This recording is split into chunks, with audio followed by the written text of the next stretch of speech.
ஆண்டவரும் இரட்சகருமாய் இருக்கிற இயேசு கிறிஸ்துவின் நாமத்தினாலே உங்கள் யாவரையும் நான் வாழ்த்துகிறேன். கர்த்தர் நல்லவர். ஹல்லேலூயா. இந்த நாளிலும் கூட நாம் தொடர்ந்து ஜெபத்தை குறித்து நாம் பார்த்து கொண்டிருக்கிறோம். ஜெபத்தினுடைய முக்கியத்துவத்தை பார்த்தோம். ஏன் ஜெபிக்கணும், எப்படி ஜெபிக்கணும், ஜெபிக்கிறதுனால எனக்கு என்ன பிரயோஜனம் அப்படின்னு சொல்லி பார்த்தோம். இந்த நாளிலும் கூட நம்முடைய வாழ்க்கையில் நான் ஒரு பக்கம் ஜெபிக்கிறோம்.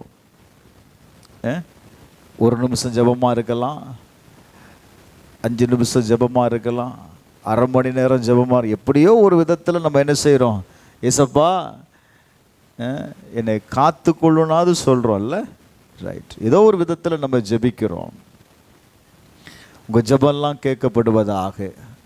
ஆனால் ஒரு பக்கம் ஜெபம் பண்ணினாலும் இன்னொரு பக்கம் நமக்குள்ள என்ன வருகிறது அப்படின்னா, நான் இவ்வளவு ஜெபிக்கிறேனே, நான் இவ்வளவு ஜெபிக்கிறேனே, என் வாழ்க்கையில் இந்த போராட்டம் நீங்காமல் இருக்கிறது, இந்த சோதனை என்னை பின்தொடர்ந்து கொண்டே இருக்கிறது.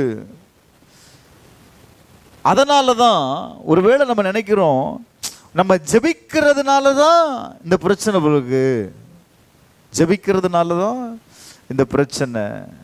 அப்போ நம்ம ஜெபிக்காம விட்டுட்டோம் அப்படின்னா பிரச்சனை நம்மளை விட்டு என்ன செய்திரும் பாருங்க, நின்றோம். நிறைய பேர் சொல்கிறோம்ல, ஜெபிக்கிறதுனால தான் பிரச்சனை கூடுது பாஸ்டர். ஆனால் நான் ஜெபம் பண்ணாமல் இருந்தோம்னா என்ன நடக்கல, எந்த பிரச்சனையுமே இல்லை, அதனால தான் நான் ஜெபிக்கிறதே இல்லைன்னு சொல்கிறோம். ஆனால் வேதத்தை நீங்கள் கவனித்து பார்க்கும்போது வேதாகமம் முழுவதுமே அது ஒரு ஜெப புத்தகமாக தான் பார்க்கப்படுகிறது.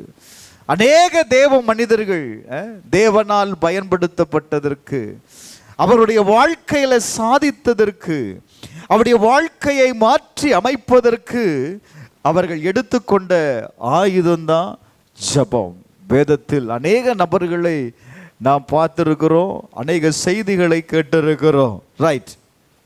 ஆனால் ஆண்டவராய் இருக்கிற இயேசு கிறிஸ்துவை நாம் பார்க்கும் பொழுது இந்த உலகத்தில் அவர் வாழ்ந்த நாட்களில் அவர் என்ன செய்தார் அப்படின்னு வேதம் ரொம்ப தெளிவாக சொல்லுது பாருங்க. வேதத்தில் பார்த்தீங்க அப்படின்னா மார்க் 1வது அதிகாரம் 35வது வசனத்தில் வாசிக்கும் போது அவர் அதிகாலையில் ஜெபிக்கிறத நீங்கள் பார்க்க முடியும். லூக்கா எழுதின சுவிசேஷம் 6வது அதிகாரம் 12-13 வாசிக்கும் போது இயேசு என்ன பண்ணினாராம், மலையின் மேல் ஏறி முழுவதும் ஜெபம் பண்ணினார்னு இருக்கு. முழுவதும் ஜெபம் பண்ணினார். மலையில போய் ஜெபம் பண்ணினார், ஆற்றங்கரையில போய் ஜெபம் பண்ணினார் இல்ல. அப்போ ஒவ்வொரு பகுதியிலையும் இப்படி பார்த்தீங்க அப்படின்னா ஊழியம் செய்வதற்கு முன்பதாகவும் ஜெபம் பண்ணினார், ஊழியம் செய்ததற்கு பிற்பும் ஜெபம் பண்ணினார், ஒவ்வொரு அற்புதம் நிகழ்வதற்கு முன்பதாகவும் அவர் என்ன பண்ணினார் அப்படின்னா ஜெபம் பண்ணினார் என்று வேதத்தில் நாம் பார்க்கலாம். ஆனால் எபிரெயருக்கு எழுதின நிருபம் 5வது அதிகாரம் 7வது வசனத்தை வாசிக்கலாம். எபிரெயருக்கு எழுதின நிருபம் 5வது அதிகாரம் 7வது வசனத்தை வாசிக்கும் போது, அவர் மாமிசத்தில் இருந்த நாட்களில் தம்மை மரணத்தினின்று ரட்சிக்க வல்லமை உள்ளவரை நோக்கி பலத்த சத்தத்தோடும் கண்ணீரோடும் விண்ணப்பம் பண்ணி வேண்டுதல் செய்தார் என்று எழுதப்பட்டிருக்கிறது. கொஞ்சம் நல்லா கவனிங்க. எப்போங்க? மாமிசத்தில் இருந்த நாட்களில், இந்த உலகத்தில் வாழ்ந்த நாட்களில் அவர் என்ன செய்தாரா, தம்மை மரணத்தினின்று ரட்சிக்க வல்லமை உள்ளவரை நோக்கி எப்படி ஜெபம் பண்றாரு, பலத்த சத்தத்தோடு ஜெபம் பண்ணார். 2வது கண்ணீரோடு ஜெபம் பண்றதை நீங்க பார்க்க முடியும். அவர் வேண்டுதல் செய்கிறார். Glory to God. அப்ப ஏன் ஆண்டவர் ஜெபம் பண்ணினார்? நீங்க வேதத்தை கவனிச்சு பார்க்கும்போது அவர் கடைசி நேரத்தில் சிலுவையின் மரணத்திற்கு முன்பாக அவருடைய வாழ்க்கையில் ஒரு ஜெப பகுதியை நீங்க பார்க்க முடியும். அவருடைய ஊழியத்தின் துவக்கத்திலையும் அவர் ஜெபம் பண்ணார், வாழ்ந்த நாட்களிலேயும் ஜெபம் பண்ணினார், அவருடைய முடிவு நாட்களிலேயும் அவர் ஜெபம் பண்ணுவதை நீங்கள் பார்க்க முடியும். மார்க் எழுதின சுவிசேஷம் 14வது அதிகாரம் 32வது வசனத்திலிருந்து நீங்க வாசிப்பீங்க அப்படின்னா, கெத்செமனே எண்ணப்பட்ட இடத்திற்கு வந்தார். அப்பொழுது அவர் தம்முடைய சீசர்களை நோக்கி, நான் ஜெபம் பண்ணும் அளவு இங்க இருங்க அப்படிங்கிறார். பேதுருவையும் யாக்கோபையும் யோவானையும் அழைத்து கொண்டு போகிறார். அங்க வேதம் சொல்லுது, அவர் திகில் அடையவும் மிகவும் வியாகுலப்பட தொடங்கினார் என்று எழுதப்பட்டிருக்கிறது. ஒரு பெரிய பயம் அவருடைய வாழ்க்கையில கடந்து வந்தது. இரண்டாவது, அவர் என்ன செய்தாரா, வியாகுலப்பட தொடங்கினார். Thank you Lord. ஏன் வியாகுலப்பட்டார்? அவருக்கு இருந்த துக்கம் எப்படிப்பட்டது அப்படின்னா, அந்த துக்கம் அவருடைய இருதயத்தை உடைத்து போட்டதாம். அவருடைய அந்த துக்கம், அந்த வேதனை என்ன செய்தது அப்படின்னா, அவருடைய இருதயத்தை என்ன செய்ததுங்க, உடைத்து போட்டது. வேதம் சொல்லுகிறது, அவர் துக்கம் கொண்டிருந்தார். அவர் என்ன செய்தாரு சொல்லுங்க? அவருடைய துக்கம் எப்படி இருந்தது அப்படின்னா, மரணத்திற்கு ஏதுவான துக்கம். இன்னும் மறிக்கல, ஆனா மரணத்திற்கு போகிறார். இல்ல, அவருடைய மரணம் எப்படி இருக்கும் அப்படின்னு அவருக்கு தெரியும். இப்ப பாருங்க, அந்த மரணத்திற்கு ஏதுவான துக்கம் அவருடைய வாழ்க்கையை, அவருடைய ஆத்துமாவை அதை என்ன செய்தது தெரியுமா? அது உடைத்து போட்டது. நல்ல கவனிங்க. அநேக நேரத்தில் நம்முடைய வாழ்க்கையில் ஏதோ ஒரு துக்கம், ஏதோ ஒரு காரியம் நம்மை அழுத்தும் போது அது என்ன செய்யும் தெரியுமா? ஒரு மிகப்பெரிய வேதனையை கொடுக்கும். பாருங்க, அது நம்மளை எந்த காரியத்தையும் செய்ய முடியாது. அப்படிப்பட்ட சூழ்நிலையில் இருந்த இயேசு சற்று அப்புறம் போய் தரையிலே விழுந்து அவர் என்ன செய்தார்? அந்த வேளை, நல்லா புரிந்து கொள்ளுங்க, அந்த வேளை எந்த வேளை? அந்த துக்கமாய் இருந்த நேரம், அந்த வியாகுலப்பட்ட நேரம், அந்த பகுதி தன்னை விட்டு நீங்கும்படி அவர் என்ன செய்கிறாருன்னா போய் ஜெபம் பண்றார். எதுக்காக ஜெபம் பண்றாரு? துக்கத்தினால இப்போ அவருடைய ஆத்துமா என்ன செய்யப்பட்டிருக்கிறது? நல்ல கவனிங்க, மரணத்திற்கு ஏதுவான துக்கத்தினால நிறைந்த அந்த ஆத்துமா வியாகுலப்பட்டு, ஆங்கில வேதாமத்தில் பார்க்கும்போது கிரஸ் அப்படின்னு அந்த வார்த்தை யூஸ் பண்ணப்பட்டிருக்கு. அந்த அழுத்தத்தினால, அந்த துக்கத்தினால அவர் உடைக்கப்பட்டு போனார். கொஞ்சம் நல்ல கவனிங்க. வேதம் சொல்லுகிறது, அந்த துக்கத்தை அவர் எடுத்து போடும்படி, அந்த வியாகுலத்தை அவர் எடுத்து போடும்படி தரையிலே விழுந்து என்ன பண்றார் அப்படின்னா, இப்போ ஜெபம் பண்ணுகிறதை நீங்க பார்க்க முடியும். எதற்காக ஜெபம் பண்றாரு? ஒரு மரணத்திற்கு ஏதுவான துக்கம் அவருடைய வாழ்க்கையில் கடந்து வந்த பொழுது அந்த துக்கத்தை அவரால் தாங்க முடியவில்லை. அந்த துக்கத்தை அவருடைய வாழ்க்கையில என்ன செய்ய முடியல, இனி கடந்து போக முடியாது என்பதை நினைத்து அவர் ஜெபிக்கிறத பார்க்க முடியும். 36வது வசனத்துல அவர் எப்படி ஜெபம் பண்றார் தெரியுமா? அப்பா பிதாவே, எல்லாம் உம்மால் கூடும். ஒரு ஆமென் சொல்லுங்களேன். ஹல்லேலூயா. அவர் ஜெபிப்பதற்கு முன்பதாக அவர் என்ன சொல்றாரு? பிதாவை நோக்கி ஜெபிக்கிறார். யாரை பார்த்து ஜெபிக்கிறாருப்பா சொல்லுங்க? யாரை பார்த்து ஜெபம் பண்றாரு? பிதாவை நோக்கி ஜெபிக்கிறார். சீசர்கள் எப்படி ஜெபிக்கணும் அப்படின்னு கேட்ட உடனே ஆண்டவர் அவர்களுக்கு ஜெபத்தை கற்றுக் கொடுக்கிறத பார்க்க முடியும். மத்தேயு 6வது அதிகாரம் 9வது வசனத்திலிருந்து வாசிக்கும் போது, நீங்கள் ஜெபம் பண்ண வேண்டிய விதமாவது, பரமண்டலத்தில் இருக்கிற எங்கள் பிதாவே, உம்முடைய நாமம் பரிசுத்தப்படுவதாக, உம்முடைய ராஜ்யம் வருவதாக, உம்முடைய சித்தம் பரமண்டலத்திலே செய்யப்படுகிறது போல பூமியிலும் செய்யப்படுவதாக. நல்ல கவனிங்க, என்ன சொன்னாரு? உம்முடைய சித்தம் பரலோகத்தில் எப்படி இருக்கோ அது பூமியில நிறைவேறுவதாக, உம்முடைய ராஜ்யம் வருவதாக. எங்கள் கடனாளிகளுக்கு நாங்கள் மன்னிக்கிறது போல எங்கள் கடன்களை எங்களுக்கு மன்னியும், எங்களை சோதனைக்கு உட்பட பண்ணாமல் தீமை நின்று எங்களை ரட்சித்துக் கொள்ளும். இயேசு என்ன சொன்னாரு? இந்த ஜெபத்தை சீசர்களுக்கு சொல்லி கொடுக்கிறார்ல, இப்படி ஜெபம் பண்ணுங்கப்பா, பிதாவை நோக்கி ஜெபம் பண்ணுங்க. இப்ப ஆண்டவரை பாருங்க, பிதாவை நோக்கி அவர் ஜெபிக்கிறார். யாரை நோக்கி ஜெபிக்கிறாரு? பிதாவை நோக்கி ஜெபிக்கிறார். என்ன ஜெபிக்கிறாரு? ஆண்டவரே, எல்லாமே உம்மால கூடும், எல்லாமே உம்மால கூடும். ரெண்டாவது, உம்ம சித்தத்திற்கு நான் ஒப்பு கொடுக்கிறேன், உங்க சித்தத்திற்கு நான் ஒப்பு கொடுக்கிறேன். இந்த பாத்திரத்தை என்னிடத்திலிருந்து எடுத்து போடும், ஆயிலும் என் சித்தம்படி அல்ல உங்க சித்தத்தின்படி எடுத்து போடுங்க ஆண்டவரே. அப்போ ஜெபம் யாரை பார்த்து ஜெபிக்கிறார்? பிதாவை நோக்கி ஜெபிக்கிறார். அவர் யார்? தன்னை மரணத்திலிருந்து விடுவிக்க வல்லமை உள்ளவர் என்பதை அவர் அறிந்திருந்தார். நல்ல கவனிக்கணும், நான் ஜெபிக்க போவதற்கு முன்பதாக என்ன செய்யணும் அப்படின்னு வேதம் சொல்லுது பாருங்க. முதல்ல நீ நம்பணும், ஆண்டவரே உம்மால இந்த காரியம் ஆகும், நம்பியாச்சு. ரெண்டாவது, உங்க சித்தத்திற்கு நான் ஒப்பு கொடுக்கிறேன், என்னுடைய சித்தம் அல்ல, என்னுடைய சித்தம் அல்ல, யாருடைய சித்தம்?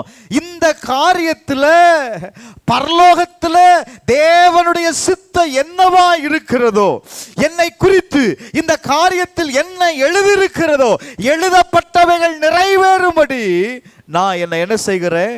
ஒப்பு கொடுக்கிறேன். அந்த ஜெபம் அப்படி பண்ணி கொண்டு இருக்கும் பொழுது அங்க என்ன நடந்துச்சு தெரியுமா? தேவ தூதர் வானத்திலிருந்து, வாசிங்க, லூக்கா எழுதின சுவிசேஷம் 22வது அதிகாரம் 42, 43 ஆகிய வசனத்தை வாசிக்கலாம். லூக்கா எழுதின சுவிசேஷம் 22வது அதிகாரம் 42, 43. பிதாவே உமக்கு சித்தமானா, ஓ தேங்க்யூ லார்ட், உமக்கு சித்தமானால் இந்த பாத்திரம் என்னை விட்டு நீங்கும்படி செய்யும், என்னுடைய சித்தத்தின்படி அல்ல. கொஞ்சம் நல்ல கவனி, உம்முடைய சித்தத்தின்படி ஆக கடவது. அநேக நேரத்தில் ஏன் நம்முடைய ஜெபம் கேட்கப்படுகிறது இல்லை அப்படின்னா, நம்ம ஜெபிக்கிறோம், பிதாவை நம்புகிறோம், யெகோவா தேவனை நம்புகிறோம், சர்வ வல்லமை உள்ள தேவனிடத்தில் ஜெபிக்கிறோம், ஆனா பதில் வரமாட்டேங்குது சார். ஏன்? வேதம் சொல்லுது, நம்முடைய ஜெபத்துல எதை எதிர்பார்க்கிறோம் அப்படின்னா, நம்ம தீர்மானித்து வைத்திருக்கிற காரியத்தை எதிர்பார்க்கிறோம். இப்படிதான் இந்த காரியத்துல முடிவு வரணும்னு எதிர்பார்க்கிறதுனால அந்த காரியம் என்ன செய்யப்பட மாட்டேங்குது? நிறைவேற மாட்டேங்குது. வேதம் சொல்லுகிறது, பிதாவின் சித்தத்திற்கு ஒப்பு கொடுத்தவர் ஜெபம் பண்றாரு இல்ல? ஜெபம் பண்ணி முடிச்ச உடனே வாசிங்க, அப்பொழுது glory to God. எப்போ? நீங்க பரலோகத்தில் இருக்கிற பிதாவை நோக்கி, இரண்டாவது அவருடைய சித்தத்திற்கு ஒப்பு கொடுத்து அவருடைய சித்தம் நிறைவேறுவதற்கு நீங்க ஜெபம் பண்ணுவீங்க அப்படின்னா, வேதம் சொல்லுது, பரலோகத்திலிருந்து யார் இறங்குவா?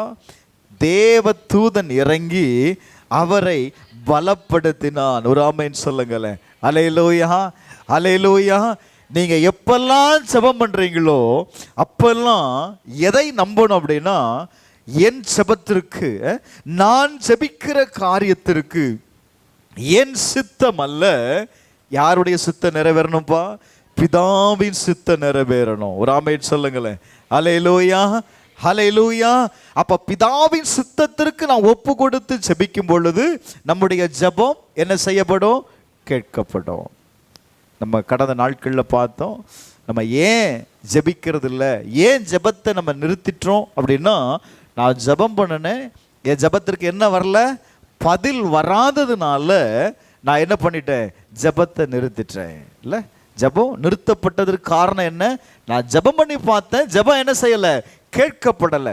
ஏன் கேட்கப்படலை அப்படின்னா, என்னுடைய ஜெபம் அது யாருடைய விருப்பத்திற்கு ஏற்றதா இருந்தது அப்படின்னா, என்னுடைய விருப்பத்திற்கு ஏற்றதா இருந்ததை தவிர அது தேவனுடைய விருப்பத்திற்கு ஏற்றவைகளா இல்லை. அப்போ என்னுடைய ஜெபம், நல்ல கவனிங்க, யாருடைய விருப்பத்திற்கு ஏற்றதா இருக்கணும் அப்படின்னா, பிதா அந்த காரியத்தில் என்ன திட்டம் வைத்திருக்கிறார், அது தேவனுடைய சித்தம் என்ன அப்படிங்கிறத நீங்க அறிந்து கொள்ளணும். ரைட். இப்போ பார்த்தீங்க அப்படின்னா, ஆண்டவர் அவருடைய வாழ்க்கையில் அந்த வியாகுலம் நீங்குவதற்காக, அவர் பட்ட துக்கம் நீங்குவதற்காக அவர் என்ன செய்தார்? ஜெபம் பண்ணுறார். இப்போ ஜெபம் பண்ணி போயிட்டு திரும்பி வராரு. திரும்பி வரும்போது பார்த்தீங்க அப்படின்னா, இவங்க 3 பேரும் யாரெல்லாம் கூட்டு போறாரு ஆண்டவர்? யாக்கோபையும் பேதுருவையும் யோவானையும் கூட்டிட்டு போறாருல்ல ஜெபம் பண்றதுக்கு. இப்போ அவர் ஜெபம் பண்ணிட்டு வந்து திடீர்னு பார்த்தா இந்த 3 பேரும் என்ன செய்யறாங்க அப்படின்னா, தூங்கி கொண்டிருக்கிறார்கள். என்ன செய்து கொண்டிருக்கிறாங்க? தூங்கி கொண்டிருக்கிறாங்க. ஆண்டவர் கேட்கிறாரு, சீமோனே நித்திரை பண்ணுகிறாயா? 1 மணி நேரம் நீ என்ன செய்யக்கூடாதா? விழித்திருக்க கூடாதா அப்படின்னு கேட்கிறாரு. எதற்கு 1 மணி நேரம்? இது தூங்குற நேரம் தான். தூங்குற நேரத்தில் அவர் கூட்டிட்டு போயிட்டாரு. இருந்தாலும் அவர் ஜெபம் பண்றாரு, அதை பார்த்தாவது கொஞ்ச நேரம் நம்ம ஜெபிக்கணும் அப்படின்னு ஒரு உணர்வு வந்திருக்கணும்ல. வந்திருக்கணுமா இல்லையாங்க? இல்லைன்னா அவர் என்ன செய்வாரு? வந்து கேட்பார்னு தெரியும். இங்க பாருங்க, அது நடந்தது. வந்து பார்க்கிறாரு, எல்லாரும் என்ன பண்ணிட்டு இருக்கிறாங்க? அவர்கள் தூங்கி கொண்டிருக்கிறார்கள். இப்போ ஆண்டவர் சொல்றாரு, எப்பா நீங்க சோதனைக்கு உட்படாம என்ன செய்யாதுங்க? சோதனைக்கு உட்படாதபடிக்கு விழித்திருந்து ஜெபம் பண்ணுங்கள். என்ன சொல்றார் ஆண்டவர்? சொல்லுங்க, எல்லாரும் சத்தமா சொல்லுங்க. சோதனைக்கு உட்படாம நீங்க என்ன செய்யுங்க அப்படின்னா, விழித்திருந்து ஜெபம் பண்ணணும். பிரைஸ் அல்லாஹ். அப்ப சோதனையை ஜெயிப்பதற்கு, சோதனை நம்முடைய வாழ்க்கையில் கடந்து வராமல் இருக்கணும் அப்படின்னா நம்ம என்ன செய்யணும்னு ஆண்டவர் சொல்றாரு? ஜெபம் பண்ணணும். சரி, ரைட். இவன் சொல்லிட்டு போயிட்டார்ல. போயிட்டு 2வதும் வந்து பார்க்குறாரு, நம்ம ஆட்கள் என்ன பண்ணுறாங்க அப்படின்னா, முதல்ல தூங்குனாங்க, 2வது சரி சொல்லிட்டு போயிட்டார, சரி கொஞ்சம் ஜெபம் பண்ணுவோம் அப்படின்னு ஜெபம் பண்ண ஆரம்பிச்சிருக்கலாம்.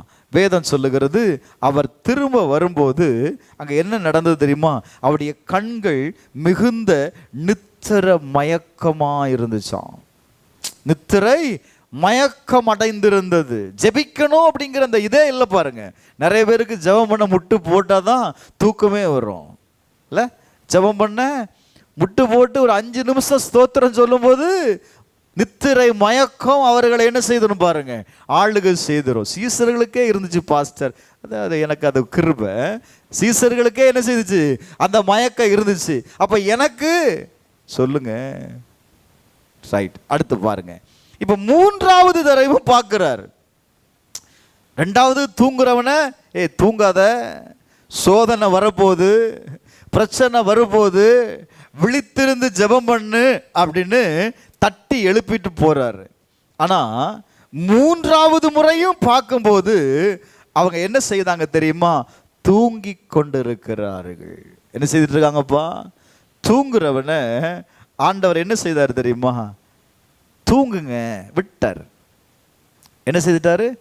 தூங்குராஜா, உன்னை நான் இதுக்கு மேல நான் உன்னை என்ன செய்யல, நான் டிஸ்டர்ப் பண்ண விரும்பல.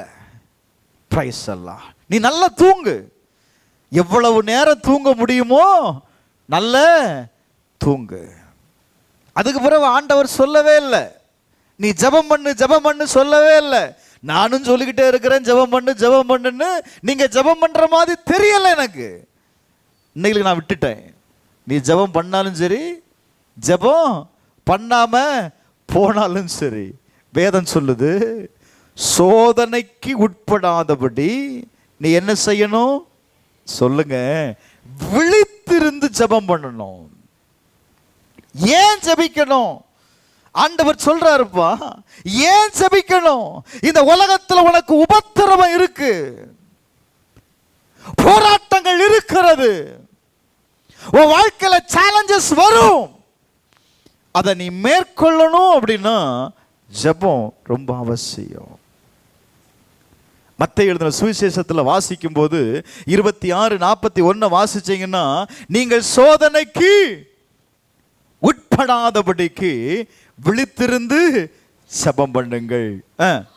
ஆவி உற்சாகம் உள்ளதுதான், மாமிசம் பலகீனம் உள்ளது என்றார். ஏன் ஜெபம் பண்ணல? ரெண்டாவது, ரொம்ப டயர்டா இருந்துச்சு பாஸ்டர், தூங்கிட்டேன், உடம்பெல்லாம் வேதனை. ஆண்டவர் என்ன சொல்றாரு? எப்பா, மாமிசம் பலகீனம் உள்ளதுதான், ஆனா உனக்குள் இருக்கிற ஆவி எப்படி இருக்கு அப்படின்னா அது உற்சாகம் உள்ளது. பிரைஸ் எல்லாம். அப்ப ஜெபத்திற்கு நீ எந்த விதத்திலேயும், ஏங்க வேதம் ரொம்ப அழகா சொல்லுது, ஒருத்தன் வியாதிப்பட்டா ஜெபிக்க சொல்லுது, ஒருத்தன் துன்பப்பட்டா ஜெபிக்க சொல்லுது. இப்ப இயேசுவே சொல்றாரு, நீ சோதனைக்கு உட்படாதபடி நீ விழித்திருந்து என்ன பண்ணு? நீ ஜெபம் பண்ணு. இன்னொரு காரியத்தை நான் சொல்றேன் பாருங்க, ரொம்ப எனக்கு ஒரு பயமே வந்துச்சு. பிரைஸ் எல்லாம். ஏன் அப்படின்னா, லூக்கா எழுதின சுவிசேஷம் 21வது அதிகாரம் 36வது வசனத்தை நீங்க வாசித்து பாருங்களேன். 21:36. ஆகையால் இனி சம்பவிக்க போகிற இவைகளுக்கெல்லாம் நீங்கள் தப்பணும் அப்படின்னா. ஓ glory to God. நல்லா கவனிங்க. உங்க வாழ்க்கையில நடக்கிற இந்த போராட்டத்தோடு வாழ்க்கை முடிய போகிறது இல்ல. ஆண்டவர் சொல்றாரு, இனி சம்பவிக்க போகிற இவைகளுக்கு நீங்க தப்பி மனுஷகுமாரனுக்கு முன்பாக நிற்க பாத்திரவான்களாய் எண்ணப்படுவதற்கு என்ன செய்யணுமா? சொல்லுங்க, என்ன செய்யணும்பா? எப்பொழுதும் ஜெபம் பண்ணு. Glory to God. தேவனுக்கு முன்பாக நீ நிற்கணும் அப்படின்னா என்ன செய்ய சொல்றாரு ஆண்டவர்? எப்பொழுதும் ஜெபம் பண்ணு. Glory to God. ஏன்? என்ன சம்பவிக்க போகுது? அப்படி என்னதான் சம்பவிக்க போகுது அப்படின்னு நீங்க பார்த்தீங்க அப்படின்னா 21:26 படிங்க, மேல இருந்து படிக்கலாம். அந்நாட்களில் 23வது வசனத்திலிருந்து படிங்க. மிகுந்த இடுக்கணும் இந்த ஜனத்தின் மேல், நல்ல கவனிங்க, இந்த ஜனத்தின் மேல் என்ன உண்டாகும்? கோபாக்கினை உண்டாகும். ஆ ஆ ஆ ஆ ஆ சூரியனிலும் சந்திரனிலும் நட்சத்திரங்களிலும் அடையாளங்கள் தோன்றும். பூமியின் மேலுள்ள ஜனங்களுக்கு தத்தளிப்பும் இடுக்கணும் உண்டாகும். சமுத்திரமும் அலைகளும் என்ன செய்யுமா? முழக்கமாய் இருக்கும் அப்படின்னு சொல்லுது. தொடர்ந்து நீங்க வாசிக்கும் போது, இவைகளெல்லாம் சம்பவிக்க தொடங்கும் போது உங்கள் மீட்பு சமீபமாய் இருப்பதால் நீங்கள் நிமிர்ந்து பார்த்து உங்களுடைய தலைகளை என்ன செய்யுங்க? உங்களுடைய தலைகளை என்ன செய்யுங்க? நீங்கள் உயர்த்துங்கள். வேதம் சொல்லுகிறது இதெல்லாம் எப்போ நடக்கக்கூடிய காலம்? கடைசி காலம். என்ன உண்டாகும்? இடுக்கணும். மனிதர்களுக்கு என்ன உண்டாகுமா? வேதனையும் உண்டாகும்னு ஆண்டவர் சொல்றாரு. என்ன உண்டாகும்பா? வேதனை உண்டாகும். Glory to God. இனி வருகிற காலத்திற்கு உன்னால தப்பி போகணும் அப்படின்னா நீ ஜெபம் பண்ணியே ஆகணும். Glories to God. அந்த நேரத்தில் ஜெபிக்கிறது இல்லை, அந்த நேரத்தில் ஜெபிக்கிறது இல்லை. இந்த கொரோனா வந்துச்சு பாருங்களேன், கவர்மெண்ட்லேருந்து சர்ச்சே நடத்தக்கூடாது அப்படின்னு சொல்லி ஆர்டர் போட்டாங்க. அப்போ தான் பாருங்கள் நம்ம மக்களுக்குள்ளே இருக்கிற விசுவாசம். பாஸ்டர் இன்னைக்கு ஆராதனை இருக்கா? எத்தனை மணிக்கு ஆராதனை இருக்கு? நாங்கள் குடும்பமாக அங்கே வந்து என்ன பண்ணுவோம் பார்த்தீங்கன்னா, சரி லைவ் பண்ணுவோம் அப்படின்னு சொல்லி லைவ் பண்ணால் 1-2 உள்ளே வந்துடும். ஏன்? கொஞ்சம் நல்ல கவனிங்களேன். லிசன், இனி வருகிற நாளுக்கு நீ தப்பி போகணும் அப்படின்னா உங்க வாழ்க்கையில் இருக்கிற இந்த சேலஞ்சஸோட நிக்காது. புரிஞ்சு கொள்ளுங்க. வேதம் சொல்லுது, நீ என்ன செய்யணும்? ஜெபித்தால் மட்டுமே உங்களால என்ன செய்ய முடியும் அப்படின்னா அந்த நாட்களுக்கு ஆயத்தப்பட முடியும். ராமேன் சொல்லுங்களேன். ஹல்லேலூயா. என்ன செய்ய முடியும்பா சொல்லுங்க. அப்ப ஜெபம் என்பது எனக்கு ஒரு பாதுகாப்பை கொடுக்கிறது. நான் போன வாரத்தில் சொன்னேன், ஜெபம் என்பது நாம் தேவைக்காக தேவனை தேடுவது அல்ல, தேவனை அணுகுவது அல்ல. ஜெபம் என்பது நான் தேவனோடு பேசுவது. நான் தேவனோடு பேசுகிற நேரம்தான் ஜெப நேரம். இங்க ஆண்டவர் சொல்றாரு, உங்களை காப்பாற்றக்கூடியது என்ன தெரியுமா? உன்னுடைய ஜெபம். உன்னை எது காப்பாற்றும்பா சொல்லுங்க. உன்னை எதை காப்பாற்றும்? ஜெபம். அததான் ஆண்டவர் திரும்ப திரும்ப சொல்றாரு, வருகிற நாட்களுக்கு நீ தப்பி போகணும் அப்படின்னா நீ என்ன செய்யணும்? ஜெபம் பண்ணணும். இன்னைக்கு ஜெபம் பண்ணுகிறது இல்லை, நாம் சோர்ந்து போயிட்டோம். ஏன்னா நான் ஜெபம் பண்ணேன்னா எனக்கு நடக்கல, அப்ப நான் ஒரு முடிவுக்கு வந்துட்டேன், இனி ஜெபித்தா எதுவுமே என்ன செய்யாது, என் வாழ்க்கையில நடக்காது. ஏன் நடக்கல அப்படின்னா நான் எனக்கும் தேவனுக்கும் நடுவில் இருந்த அந்த ரிலேஷன்ஷிப், அந்த உறவுல விரிசல் உண்டானதுனால என் ஜெபம் கேட்கப்படலப்பா. Glory to God. இன்னைக்கு முன்னாடி இருந்த ஜெபம், ஆதி அப்போஸ்தலர் நாட்களில் சபைகள் ஜெபத்தில் தரித்திருந்தார்கள். ஜெபத்தில் என்ன செய்திருந்தாங்க? தரித்திருந்தாங்க. கூடும் பொழுதெல்லாம் ஜெபம் பண்ணினாங்க. வீட்டில் இருக்கும் பொழுது ஜெபித்தார்கள். ஆலயத்தை கூடி வருவதெல்லாம் ஜெபம் பண்ணினாங்க. Praise the Lord. சபைகளில் சமாதானம் உண்டாச்சு, வீட்டில் சமாதானம் உண்டாச்சு, பிள்ளைகளுக்குள்ள சமாதானம் உண்டாயிற்று. இன்னைக்கு சபைக்கு போனாலும் சமாதானம் இல்லை, வீட்டில் இருந்தாலும் சமாதானம் இல்லை. அப்போ சமாதானம் எங்கே தான் தேடுறது அப்படின்னா ஒரே இடம், ஜெபம். தேவனுடைய பிரசன்னத்தில் நீங்க இருக்கும்போது மட்டும்தாங்க உங்களால ஜெபிக்க முடியும், அந்த சமாதானத்தை பார்க்க முடியும்.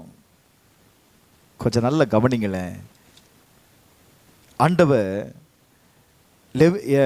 வெளிப்படுத்தின அதிகாரம், வெளிப்படுத்தின விசேஷம் 3வது அதிகாரத்தில் 2வது வசனத்தில் ஆண்டவர் சொல்றாரு பாருங்க. சர்தை சபைக்கு சொல்லும்போது, நீ விழித்து கொண்டு சாகிறதற்கு ஏதுவா இருக்கிறவைகளை ஸ்திரப்படுத்து. என்ன செய்யணுமா? நீ விழித்து கொண்டு. யாருக்கு சொல்றாருப்பா? சபையில் இருக்கிற விசுவாசிக்கு சொல்றாரு.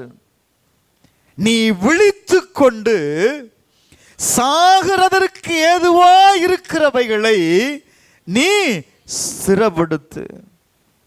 உன் கிரியைகள் தேவனுக்கு முன்பாக எப்படி இருக்குதான்?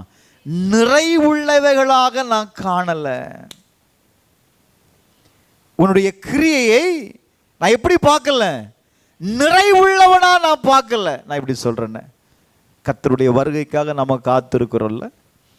ஆண்டவர் மனவாட்டியா இருக்கிற சபையை எடுத்துக்கொள்வதற்கு வருகிறார். இப்போ நம்முடைய சபையில ஒரு குறைவை பார்த்து பாதி டிக்கெட்டை விட்டுட்டு போயிட்டார் அப்படின்னா கொஞ்சம் யோசித்து பாருங்க. இது ஒரு எச்சரிப்பின் செய்தி. வேதம் சொல்லுது, நீ விழித்து கொண்டு என்ன செய்யணுமா? சாகிறதற்கு ஏதுவா இருக்கிறவைகளை நீ சிறப்படுத்து. ஐயோ செத்து போயிருவே, இது நடக்காதுன்னு நினைக்காத. உங்களால முடியும், உங்களால ஸ்திரப்படுத்த முடியும், உன் குடும்பத்தை திரும்பவும் கட்டி எழுப்ப முடியும். Praise the Lord. ஆண்டவர் சொல்றாரு, உன் கிரியைகள் தேவனுக்கு முன்பாக எப்படி இல்லையா? நிறைவுள்ளவைகளாக இல்லை. கொஞ்சம் யோசித்து பாருங்க. அப்ப தேவனுடைய பிள்ளைகள் தான். நம்முடைய கிரியைகள் எப்படி இருக்கிறது? நம்முடைய கிரியைகள் தேவனுக்கு முன்பாக சரியா இருக்குதா? கர்த்தர் விரும்புகிற ஆராதனையை செய்கிறோமா? கர்த்தர் விரும்புகிற குடும்பமாய் நாம் இருக்கிறோமா? நம்முடைய பிள்ளைகள் கர்த்தரால் விரும்பப்படுகிற பிள்ளைகளா இருக்கிறார்களா? Glory to God. அப்போ இன்னைக்கு என் குடும்பம் நிறைவுள்ளதா இருக்கணும் அப்படின்னா நான் என்ன செய்யணும்? சில காரியத்தை ஸ்திரப்படுத்தணுங்க. ஜெபம் பண்ண, குடும்பத்தில் ஒரு ஜெபத்தை உண்டாக்கு, பிள்ளைகளுக்கு ஜெபத்தை கற்றுக்கொடு. Praise the Lord. தேவனோடு கூட அந்த உறவுல இருப்பதற்கு நீங்க கற்றுக் கொடுங்க. பிலதெல்பியா சபையில ஆண்டவர் சொல்றாரு பாருங்களேன், 7வது வசனத்துல, தூதனுக்கு நீ எழுத வேண்டியது என்னவென்றால், பரிசுத்தமுள்ளவரும் சத்தியமுள்ளவரும், நல்ல கவனிங்க, தாவீதின் திறவுகோலை உடையவரும் ஒருவரும் பூட்டக்கூடாதபடிக்கு, திறக்கிறவரும் ஒருவரும் திறக்கக்கூடாதபடிக்கு பூட்டுகிறவருமா இருக்கிறவர் சொல்லுகிறது என்னன்னா, எப்பா உன் கிரியைகளை நான் அறிந்திருக்கிறேன். நீ செய்கிறத நான் அறிந்திருக்கிறேன்ப்பா. உனக்கு கொஞ்சம் பலன் இருந்தும் நீ என் நாமத்தை மறுதலியாம என் வசனத்தை நான் கை கொண்டிருக்கிறேன். என்னை மறுதலிக்கல, என் வசனம் உனக்குள்ள இருக்கு. அதனால நான் உனக்கு என்ன செய்கிறேன்? திறந்த வாசலை நான் வைத்திருக்கிறேன். அதை ஒருவனும் என்ன செய்ய மாட்டான்? பூட்ட மாட்டான். 10வது வசனம், என் பொறுமையை குறித்து சொல்லிய வசனத்தை நீ காத்து கொண்டபடியால். ஹலோ, என் பொறுமையை குறித்து சொல்லிய வசனத்தை நீ காத்து கொண்டபடியால் என்ன நடக்கு தெரியுமா? வாசிங்க. பூமியில் குடியிருக்கிறவர்களை சோதிக்கும்படியாய் பூச்ச கரத்தின் மேலெங்கும் பூமியின் மேலெங்கும் வரப்போகிற சோதனை காலத்தில் நீ தப்பும்படிக்கு நான் உன்னை காப்பேங்கிறாரு. ஒரு ஆமென் சொல்லுங்களேன். ஹல்லேலூயா, ஹல்லேலூயா. என்ன சொல்றார் ஆண்டவர்? சோதனை காலத்துல பூமியின் மீதெங்கும் இருக்கிற ஜனங்கள் தப்பும்படி நான் உன்னை காப்பேன். இப்போ ஆண்டவர் என்னை காக்கணும் அப்படின்னா, முதல்ல சர்தை சபையில் என்ன இல்லை? ஒரு ஜெப குறைவு இருந்துச்சு. ஆண்டவர் சொல்றாரு, எப்பா நீ தேவனுக்கு முன்பாக நீ எல்லாம் செய்யலாம், நீ தசம பாகத்தை கொடுக்கலாம், சபைக்கு வரலாம், பாடலாம், ஆடலாம், எல்லாம் செய்யலாம். ஆனா உனக்கும் எனக்கும் என்ன இல்லை? ஒரு ரிலேஷன்ஷிப் இல்லை, உறவு இல்லையே. நீ என்கிட்ட பேச மாட்டேங்கியப்பா. என்கிட்ட பேசுகிற நேரம் எங்க? Glory to God. கொஞ்சம் யோசித்து பாருங்க. அந்த பெயின் யாருக்கு தெரியும் தெரியுமா? பிள்ளைங்க தகப்பன்ட்ட பேசலன்னா பிள்ளைகளுக்கு அது வலி பெருசாக தெரியாது. ஆனால் அந்த தகப்பன் அதை இருதயத்திலே வைத்துட்டு அந்த பெயின் இருக்கு பாருங்க, அது ரொம்ப ஒரு கஷ்டத்தை கொடுக்கும். பிள்ளை நம்மகிட்ட பேசலையே, அப்பா உட்கார்ந்துருப்பாரு, அவன் முன்பாக தான் போவான், ஒரு வார்த்தை பேச மாட்டான். அப்பா என்ன சொல்லுவார்? அவன் ஏதாவது பேச மாட்டானா, ஏதாவது கேட்க மாட்டானா. ஆனால் இவனுக்குள்ள இருக்கிற வயிறை நம்ம ஏன் அவர்கிட்ட பேசணும்? அவரால் நமக்கு என்ன ஆக போகுது? கொஞ்சம் நல்ல கவனி. நீ தகப்பன்ட்ட பேசுகிறதுனால, நீ பேசாம இருக்கிறதுனால உனக்கு ஒன்றும் ஆக போறது இல்லப்பா. நீ தகப்பனிடத்தினுடைய ஆசீர்வாதத்தை நீ இழந்து விடுற. அவர் ஏங்குகிறார். ரட்சிப்பை கொடுத்து சமாதானத்தை கொடுத்து அவனுக்கு வேண்டியவைகள் எல்லாம் செய்தோம், என்ற பேசலையே. கொஞ்சம் நல்ல கவனி. நீங்க கடைசியா எப்போ ஆண்டவர்கிட்ட பேசுனீங்க? எப்ப ஏன் பேசுனீங்க? இவ்வளவு நேரம் நீங்க பேசுனீங்க. ஆண்டவர் சொல்றாரு,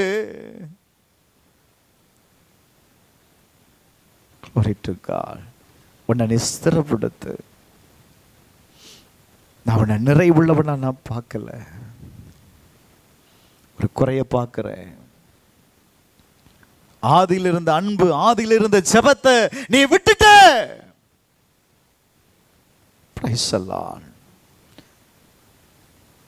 அதனாலதான் ஆண்டவர் கேட்கிறாரு 14:37, மார்க் 14:37, ஒரு மணி நேரமாவது நீ என்ன செய்யக்கூடாதாப்பா?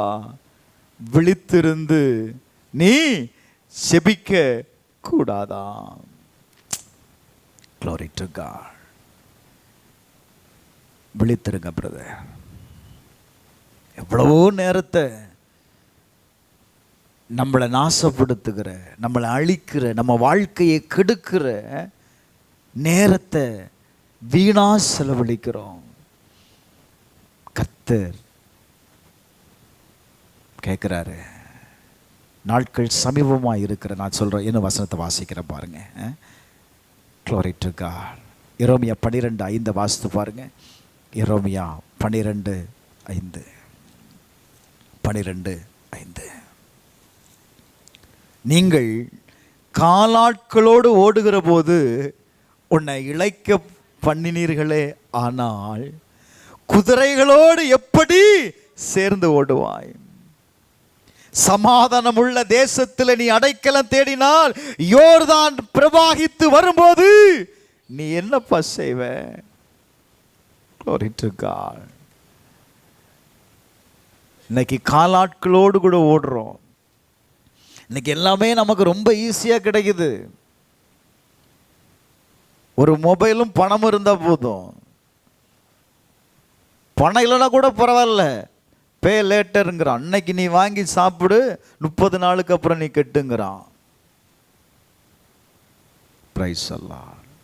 நல்ல வாழ்க்கையில் இன்னைக்கு சாப்பிட்டுட்டு அப்புறம் கொடுத்துக்கிடலாம். அப்புறம் வந்து கேட்டான்னா, ஏன்ட்ட இப்போ காசு இல்லை, போ அப்புறம் வா தாரங்கிறோம். யோசித்து பாருங்க. வேதம் சொல்லுது, காலாட்களோடு கூட நீ ஓடும்போது நீ இப்படி இருந்தன்னா, இது யாரோட ஓடக்கூடிய நாட்கள் வரும்? குதிரையோடு ஓடக்கூடிய நாட்களில் எனக்கு கால் வலிக்குது, எனக்கு கை வலிக்குது அப்படின்னு உட்கார்ந்தன்னா குதிரை ஓ மேலே ஓடும். குதிரைக்கு தெரியாது, ஐயோ யாரோ உட்கார்ந்துருக்குறாங்களே அப்படின்னு குதிரை நின்று பார்க்காது, அது ஓடும். யார் மேலே ஓடும்? ஓ மேலே ஓடும். நீ குதிரையோடு ஓடலை அப்படின்னா குதிரை ஓ மேலே ஓடும். ஒரு குதிரை மட்டும் ஓடாது, ஓடுற எல்லா குதிரையும் மிதிச்சு மிதிச்சு ஓடும். பிரைஸ் எல்லாம் ஓடும்போது படுத்து கொண்டனா கொஞ்சம் யோசித்து பாரு. யோபு பக்தன் சொல்றாருங்க, 4வது அதிகாரம் 4வது வசனத்தில், விழுகிறவனை உம்முடைய வார்த்தைகளால் நிற்க பண்ணி தள்ளாடுகிற முழங்கால்களை நீர் என்ன செய்தீர் தெரியுமா? பலப்படுத்தினீர். Glory to God. விழுகிறவனை உம்முடைய வார்த்தையினால நிற்க பண்ணினீர் ஆண்டவரே. வார்த்தை ரொம்ப முக்கியங்க. அதனாலதான் பிலதெல்பியா சபைக்கு சொல்றாரு, வார்த்தையை காத்துக்கொள். இந்த வார்த்தை உனக்குள்ள இருக்கும் அப்படின்னா, ஜெபம் உனக்குள்ள இருக்கும் அப்படின்னா, உனக்கு முன்பாக வாசல்கள் என்ன செய்யாதுப்பா, அடைபடாது. எப்படிப்பட்ட சோதனை வந்தாலும் அந்த சோதனையை கடந்து போகக்கூடிய பலனை கர்த்தர் உனக்கு தருவார். உன்னை அவர் காப்பார். Glory to God. அதனாலதான் தீர்க்கன் சொல்றாரு பாருங்க, ஏசாயா 35வது அதிகாரம் 3வது வசனத்தை நீங்க வாசிக்கும் போது, இந்த கைகளை திடப்படுத்தி தள்ளாடுகிற முழங்கால்களை என்ன செய்யுங்க, பலப்படுத்துங்க. Glory to God. இன்னைக்கு நம்முடைய கால்கள் மடங்குகிறது இல்லை. கர்த்தர் வேதனை அடைந்த போது, துக்கம் அடைந்த போது, சோதனை கடந்து வந்த போது, அதை ஜெயிப்பதற்கு அவர் என்ன செய்தார் தெரியுமா, ஜெபம் பண்ணினார். எனக்கு அன்பானவர்களே, அந்த நாட்கள் சமீபத்திருக்கிறதுன்னு வசனம் சொல்லுது. 1 பேதுரு 4வது அதிகாரம் 7வது வசனத்தை வாசித்து பாருங்களேன்.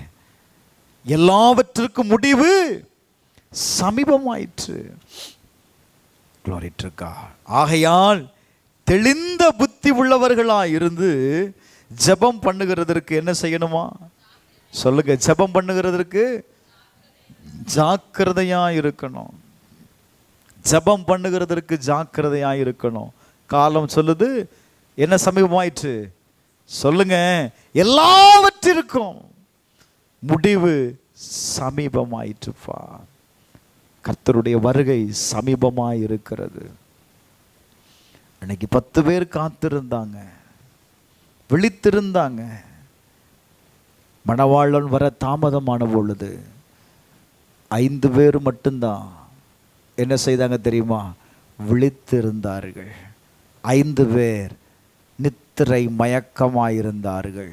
இயேசு வரும்போது கொஞ்சம் எழுப்பிடுப்பான்னு அப்படி கொஞ்சம் படுத்துக்கிடுறேன், ஏன்னா ரொம்ப தூரம் நம்ம நடந்து வந்துட்டோம்ல, அதனால் படுத்துக்கிடுறேன்னா. பிரைஸ் எல்லாம் படுத்தவன் விளக்கில் என்ன இருக்கான்னு பார்க்கல. மணவாளன் வருகிற சத்தத்தை கேட்ட பொழுது ஆயத்தமாக இருந்தவர்கள் மணவாளனுடைய வருகையில் எதிர்கொண்டு போனார்கள். Glory to God. நித்திரை மயக்கமாக இருந்தவன் விளக்கு அணைஞ்சு போனதை கூட தெரியாம இயேசு வந்த உடனே விளக்க கொளுத்துறான், விளக்கு எரிய மாட்டுக்கு. கொஞ்சம் யோசித்து பாரு, கொஞ்சம் யோசித்து பாருங்க. இன்னைக்கு நான் சொல்லுவேன், கடைசி நாட்களில் நம்ம வந்துட்டோம். 1 பேதுரு 5:8 வாசிக்கும் போது, தெளிந்த புத்தி உள்ளவர்களாய் இருங்கள், என்ன செய்யுங்க, விழித்திரு. ஏனெனில் உங்கள் எதிராளியாய் இருக்கிற பிசாசானவர் கர்ச்சிக்கிற சிங்கம் போல எவனை விழுங்கலாமோ என்று வகை தேடி என்ன செய்கிறான் தெரியுமா, சுற்றி திரிகிறான். ஹல்லேலூயா. கர்ச்சிக்கிற சிங்கம் போல. அவனுக்கு யாரு எப்படிப்பட்டவங்கன்னு தெரியாது. நீ ஜெபம் பண்ணல அப்படின்னா கண்டிப்பா உன்னை தொடுவான். Glory to God. அப்ப ஜெபம் என்பது நம்முடைய வாழ்க்கையில கடந்து வருகிறதான சோதனைக்கு தேவன் நம்மை காப்பாற்றுகிறார். நான் இப்படி சொல்றேன், நம்ம தேவனோடு நம்ம வைக்கிற அந்த உறவு, நம்ம தேவனோடு பேசுகிற நேரம் என்ன நேரம் தெரியுமா, நம்மை காப்பாற்றும், நம்மை காப்பாற்றும். அவர் உங்களை என்ன செய்ய விட மாட்டார், சோதனைக்கு உட்பட பண்ண மாட்டாருங்க. வேதம் சொல்லுகிறது, அந்த சோதனையோ அப்படியே சோதனையோடு கூட நீங்க தப்பி போகக்கூடிய வழியையும் உண்டாக்குவாராம். Glory to God. சோதனை வரும் பொழுது நீங்க சொல்றது புரியுது எனக்கு. உலகத்துல சோதனை வந்தா எனக்கு மட்டுமா வரும்? எல்லாருக்கும் தானே பாஸ்டர், எல்லாருக்கும் தான் கொரோனா வந்துச்சு. உங்களுக்கு எல்லாரும் தான் செத்து போனாங்களா? நீங்களும் நானும் உயிரோடு இருக்கிறோம்ல. ஏன்? கர்த்தர் நம்மை பாதுகாத்தார். ரைட்? இப்போ நான் சொல்கிறேன், சோதனை வரும்பொழுது என்ன நடக்கும் தெரியுமா? உங்களை தப்பி செல்லக்கூடிய வழிகளை கர்த்தர் என்ன செய்வார் தெரியுமா? உண்டாக்குவார். ஒரு ஆமென் சொல்லுங்களேன். ஹல்லேலூயா, ஹல்லேலூயா. சபையே, கர்த்தர் சொல்றாரு, இங்க இருக்கிற நிறைய பேர் எபேசு சபைக்கு சொல்லும்போது, நீ ஆதியில் இருந்த அன்பை நீ விட்டுட்ட. ஆதியில ஜெபித்த ஜெபம் இப்ப இல்ல. ரட்சிக்கப்படும் போது இருந்த வைராக்கியம் இப்ப இல்ல. Praise the Lord. நீ ஜெபத்தை குறைச்சதுனால, நீங்க ஜெபம் பண்ணாததுனால என்ன நடக்கு தெரியுமா? இப்ப நான் இப்படி சொல்றேனே, ஆதாமும் ஏவாளும் அவங்களுடைய வாழ்க்கையை சந்தோஷமா தான் நடத்தினாங்க. ஒவ்வொரு நாளும் தேவன் அவர்களோடு என்ன செய்தார் தெரியுமா? வந்து உறவாடினார். தேவனோடு பேசுகிற நேரம் இருந்துச்சு. லிசன், தேவனோடு பேசுகிற நேரம் இருந்துச்சு. தேவனோடு பேசுகிற நேரம் அவங்க வாழ்க்கையில இருந்ததுனால அவன் எதை குறிச்சும் கவலைப்படலைங்க. அவனுக்கு உண்டான எல்லாவற்றையும் தேவன் என்ன செய்திருந்தார் தெரியுமா? கொடுத்தார். இல்ல, ஆண்டவர் வாராரு, பேசுறதுக்கு அவனை காணோம், தேடுறாரு. ஆதாமே, நீ எங்க இருக்கிற? இப்ப அவனுக்குள்ள ஒரு மறைவு, ஒரு மறைவு. Glory to God. உள்ள பாவம் வந்த உடனே அவன் என்ன செய்தான்? தேவனிடத்துல பேசுவதற்கு அவன் பயந்தான். தேவனிடத்துல கடந்து வருவதற்கு அவன் தன்னை மறைத்து கொண்டான். இன்னைக்கு அநேகருடைய வாழ்க்கையில நாம் ஜெபம் பண்ணாம இருப்பதற்கு காரணமே பாவம். Praise the Lord. நம்முடைய பாவம் தான் அவரை நெருங்க விடல. Praise the Lord. பாவிகளுக்கு ஆண்டவர் என்ன செய்ய மாட்டாரா? செவி கொடுக்க மாட்டார்னு வேதம் சொல்லுது. பாவத்தை அறிக்கை பண்ணாமல் நான் தேவ சமூகத்தில் வரும்பொழுது அவருடைய முகத்தை நான் பார்க்க முடியாதுப்பா. ஏசாயா 51:2 வாசிக்கும் போது, ரட்சிக்க கூடாதபடி கர்த்தருடைய கை என்ன செய்யல? குறுகி போகல. கேட்க கூடாதபடிக்கு அவருடைய செவி மந்தமாகல. அப்ப ஏன் கேட்கல? என் பாவம் அவருடைய முகத்தை மறைக்கிறது. அவர் எனக்கு செவி கொடுக்க கூடாதபடிக்கு என்ன அவருடைய சமூகத்தை விட்டு என்ன செய்யுது அப்படின்னா விலக செய்யுது. Glory to God. கொஞ்சம் நல்ல கவனிங்க. அப்ப தேவனை விட்டு நம்ம விலக செய்கிறது என்ன? உங்களுக்கு ஜெபிக்கணும்னு விருப்பம்லாம் இருக்கு, ஜெபம் பண்ண ஆசையெல்லாம் இருக்கு. ஆனா உங்களை ஏதோ ஒண்ணு என்ன செய்யுது அப்படின்னா தேவனை விட்டு விலக செய்கிறது. நம்ம அதுக்கு ஒரு காரணத்தை சொல்றோம், நேரம் இல்லைன்னு சொல்றோம். Glory to God. எனக்கு ஜெபிக்க தெரியலன்னு சொல்றோம். நான் சொல்றேன், ஜெபம் என்பது நீ தேவனோடு பேசுகிறது தான் ஜெபம். பேச தெரியாதா? கடவுள்கிட்ட மட்டும் நம்ம பேச மாட்டோம். பிரைஸ். ஏதோ ஒரு தடையாய் பாருங்களேன், அவன் என்னைக்கு பேச்ச நிப்பாட்டினானோ, தேவனோடு கூட பேச நிறுத்தின பொழுது அவனுடைய தேவைகளுக்காக அவனுடைய காரியத்தை நடத்துவதற்கு அவன் வேதனைப்பட்டான். என்ன செய்தாங்க? ஆதாம் என்ன செய்தான்?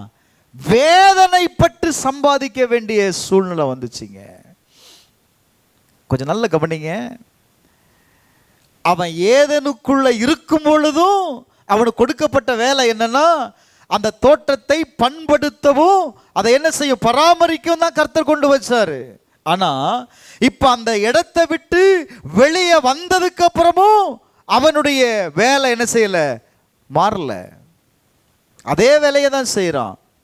ஆனா தோட்டத்திற்குள்ள இருக்கும் பொழுது அவனுக்கு என்ன தெரியல அப்படின்னா வேதனை தெரியல. அவன் வியாகுலப்படலை, அவன் கஷ்டப்படலை. Praise the Lord. ஆனா தேவனுடைய சத்தத்தை அவன் கேட்க மறந்த பொழுது அவனால என்ன நடந்துச்சு தெரியுமா? வேதனை பெருகினது. நான் சொல்லுவேன், ஜெபம் பண்ண. ஒருத்தன் வேதனை அடைஞ்சா, துன்பப்பட்டா என்ன சொல்லுது வேதம் சொல்லுது? ஜெபம் பண்ண கடவன். ஜெபம் பண்ண. ஜெபம் ஒரு பெரிய இதை பார்க்காதங்க, அது ஒரு வேலையை பார்க்காதங்க. நீ ஆண்டவரோடு நீ பேசணும் அப்படின்னா கட்டாயம் ஆண்டவர் என்ன செய்வார் தெரியுமா? அவர் உன்னோடு கூட பேசுவார். இன்னைக்கு சபை ஜெபிக்கிறது இல்லை, சபை ஜெபிக்கிறது இல்லை, விசுவாசிகள் ஜெபிக்கிறது இல்லை. அப்படியே ஜெபம் பண்ணாலும் எங்கேயோ லைவ் டெலிகாஸ்ட் நடக்குது, அதை பார்த்து அவங்க சொல்ற ஜெப குறிப்புக்காக ஜெபம் பண்ணிட்டு இருக்கிறோம். உன் குடும்பம் என்னாச்சு? உன் பிள்ளைகள் என்னாச்சு? உன்னுடைய பிரச்சனை என்ன? Praise the Lord. இயேசுவே நீங்க பார்த்தீங்க அப்படின்னா அவர் என்ன செய்தார் தெரியுமா? முதல்ல பிதாவிட்ட ஜெபம் பண்றாருல்ல, முதல்ல ஜெபம் பண்றார். எதுக்காக ஜெபம் பண்றாரு? அவனுடைய வேதனை, அவருடைய வியாகுலம், அவருடைய துக்கம் அவரை விட்டு எடுத்து போடும்படி ஜெபம் பண்றாரு. வந்து பார்க்குறார், ரெண்டாவது வந்து பார்க்குறாரு, நம்ம எல்லாம் தூங்கிட்டு இருக்கிறான். வசனம் சொல்லுது, மறுபடியும் போய் அந்த வார்த்தையை சொல்லி ஜெபம் பண்றார். முதல்ல ஜெபம் பண்ணார்ல, அதே வார்த்தையை அவர் என்ன செய்தார்னா திரும்பவும் சொல்லி ஜெபம் பண்றதை நம்ம பார்க்க முடியும். நான் சொல்லுவேன், பரலோகத்திலிருந்து தூதன் இறங்கி வருகிறது வர ஜெபத்தை விடாத. உன்னை தேற்றுகிறது வர ஜெபத்தை விடாத. அதனால தான் லூக்கா 18:1 சொன்னாரு, நீ சோர்ந்து போகாமல் என்ன செய்ய, நீ ஜெபம் பண்ணு. யாக்கோபு அவன் இடைவிடாமல் ஜெபித்ததுனால தான் அவன் என்ன செய்தான் தெரியுமா? மேற்கொண்டான். ஒரு ஆமென் சொல்லுங்களேன். அல்லேலூயா, அல்லேலூயா. இடைவிடாமல் ஜெபம் பண்ணுங்க பிரதர். Praise the Lord. அப்போஸ்தலனாகிய பவுல் சொல்லும்போது 2 கொரிந்தியர் 12வது அதிகாரம் 8வது வசனத்தில் அவன் என்ன செய்கிறான் தெரியுமா? அவனுடைய வாழ்க்கையில் அந்த வாசிமா 8வது வசனம், அது என்னை விட்டு நீங்கும்படிக்கு நான் 3 தரம் கர்த்தரிடத்தில் வேண்டுதல் செய்தேன். எத்தனை முறை ஜெபம் பண்ணான்? 3 முறை அவன் வேண்டுதல் செய்தான். நல்ல கவனிங்க, ஒரு முறை ஜெபம் பண்ணிட்டு விடாதுங்க. இயேசுவே என்ன செய்தார் அப்படின்னா, பரலோகத்திலிருந்து தூதன் இறங்கி வருகிறது வர அவர் ஜெபம் பண்ணினார். தானியேல் ஜெபம் பண்ணிக்கொண்டே இருக்கிறான். கொஞ்சம் நல்ல கவனி, ஜெபம் பண்ணிக்கொண்டே இருக்கிறான். என்ன நடந்துச்சு தெரியுமா? தேவ தூதன் வர்றாங்க, வந்து சொல்றான், எப்பா நீ ஜெபம் பண்ண ஆரம்பிச்ச உடனே நான் உனக்கு பதிலை எடுத்துட்டு வந்துட்டேன். ஆனா இந்த பதிலை நான் உன்கிட்ட கொடுக்க கூடாதபடி, நான் உன்னிடத்தில் கடந்து வரக்கூடாதபடி சில தடைகள், சில வல்லமைகள் தடை பண்ணுச்சுப்பா.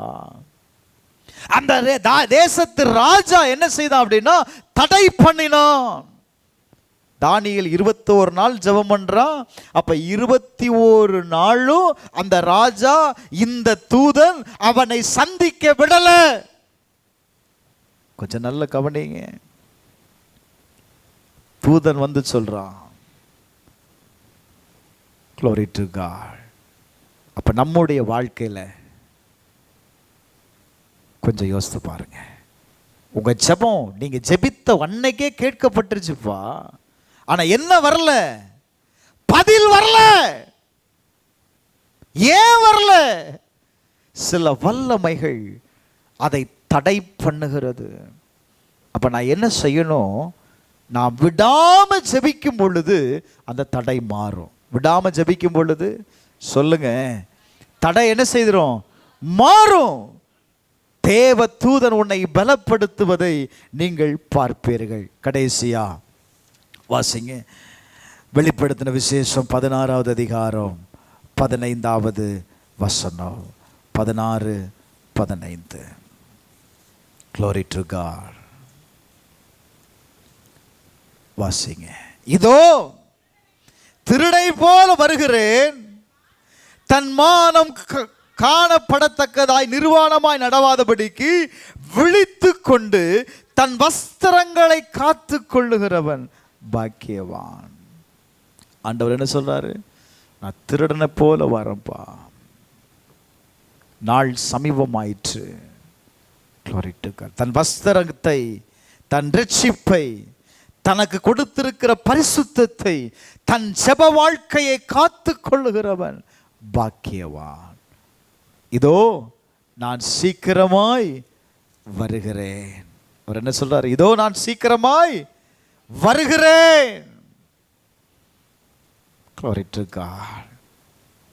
வருகிறேன்னு சொன்னவர் தாமதமாய் இருப்பதற்கு காரணமே உங்களையும் என்னையும் ஸ்திரப்படுத்துவதற்கு தான்.